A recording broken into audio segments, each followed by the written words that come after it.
ይሞክራል። መቼ ንስር መጥቶ መሬት በሚያርፍበት ሰዓት ቁራ ኢትዮጵያ የሚያስፈልጋት እንዳንተ ያለ በክቻ መሪ ሳይሆን የሚያስብ መሪ ነው። እንዳንተ ተረት ተረት እያነበበ መጥቶ የሚሰክሰን ሳይሆን ተግባር ላይ ያለ ቢያንስ የተማረውን እንኳን የሚተገብር የሚሰክስ ሳይሆን ትንሽ ይሻላል። ኢትዮጵያ የሚያስብ መሪ ነው የሚያስፈልጋት እንጂ ልጆች አይደለንም ተረት ተረት የምታወራለን።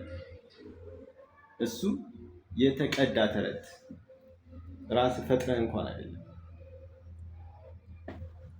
እጅግ በጣም የምታደርገውን የማታውቅ ከንቱ መሪ ነህ በእውነቱ። በዛ ላይ ውሸታ፣ ቃል አባይ፣ ቃልን የምታጥፍ የከዳከን መሪ ነህ። እውነቱን እንኳን የማታምን ውሸታም፣ እጅግ በጣም ውሸታምና አታላይ ነው። እኛ ከፍ ብለን እንበራለን ምናምን፣ የመጨረሻ አበጥክ ደግሞ ጉረኛ። ጉራ አይደለም ራስህ ስለ ጉራ ታወራለህ። ካንተ በላይ ጉራ አለ? እዚህ ጋር ለስራ ለተቸገሩት፣ ስራ ላጡት፣ ለመፍትሄ የሚፈልግ ሰው ነው የሚፈልገው፣ ምላስ አይደለም።